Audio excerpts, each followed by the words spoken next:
आज राष्ट्रवादी काँग्रेस पार्टी उस्मानाबाद शहर आणि जिल्हा तालुका सर्व पदाधिकाऱ्यांची बैठक आज धाराशिवच्या विश्रामगृहामध्ये आता संपन्न झाली। प्रामुख्याने या बैठकीकरिता सर्व शहरातील व सर्व पदाधिकारी, प्रदेशचे पदाधिकारी, सर्व सेलचे पदाधिकारी उपस्थित होते। जिल्हाध्यक्ष माझे उपस्थित होते आणि या सर्वांच्या याच्यामध्ये खेळीमेळीच्या वातावरणात सर्व बैठक संपन्न झालेली आहे।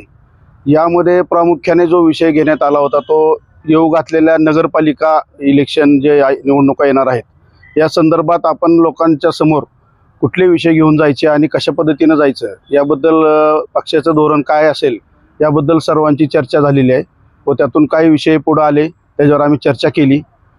तर यामध्ये प्रामुख्याने आम्हाला आपल्या उस्मानाबाद शहराच्या नगरपालिकेच्या निवडणुकीबद्दल प्रामुख्याने आम्ही चर्चा झालेली आहे। यामध्ये आपल्या पक्षाची ताकद आज नाही तर गेल्या म्हणजे 30-40 वर्षापासून ही या शहरामध्ये राष्ट्रवादी काँग्रेस पक्षाची ताकद राहिलेली आहे। सर्वात जास्त काळ राष्ट्रवादी काँग्रेस पार्टीचाच याच्यावरती सत्ता राहिलेली आहे स्थानिक स्वराज्य संस्थेमध्ये। त्या दृष्टीने आमची तयारी चालू झालेली आहे व संपूर्ण प्रभाग जे आहेत त्या सर्व प्रभागामध्ये आपले कसे उमेदवार उभा करता येतील आणि कसे निवडून आणता येतील व कसं बहुमतात येईल आपल्याला या संदर्भात काय काम करावं लागेल याबद्दल सर्व पदाधिकाऱ्यांनी चर्चा केलेली आहे।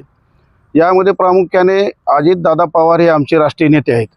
यांनी केलेले जो कामाचा धडाका आहे किंवा यांची जी स्ट्रॅटेजी आहे सर्व धर्म समभाव ह्या ज्या मुद्द्यावर त्यांनी पुढे आलेले आहेत व जो नेता सकाळी 5:30 पासून कामाला लागतो त्यांच्या कामाबद्दल सर्व जनतेला आता सांगायची वेगळं गरज नाही।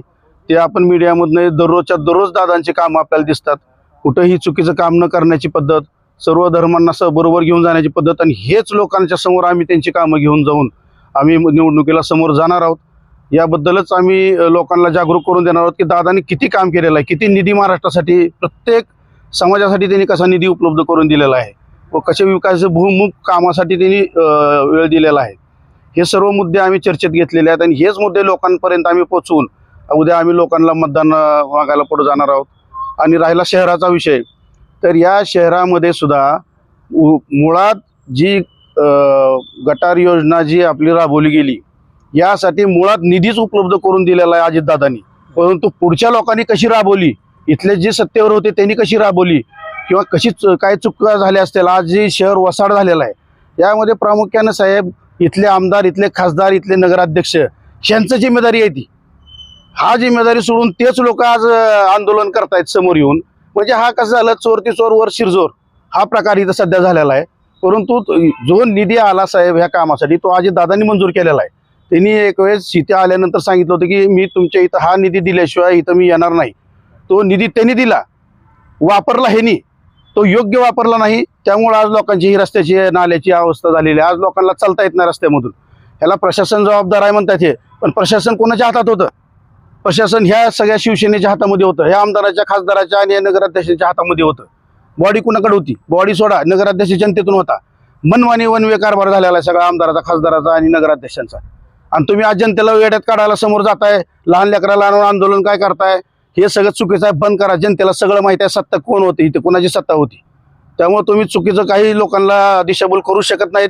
लोक सुजाण आहेत, केंद्रापासून ते एखाद्या गल्लीपर्यंत जे काय काम चालू आहे ते सर्व विकासाची कामं चालू आहेत।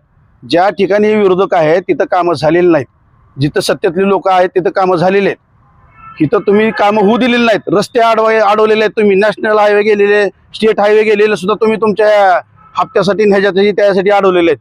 आणि तुम्ही आज लोकांना सांगता काय की कामं झाले नाहीत आणि त्याचं आंदोलन करता?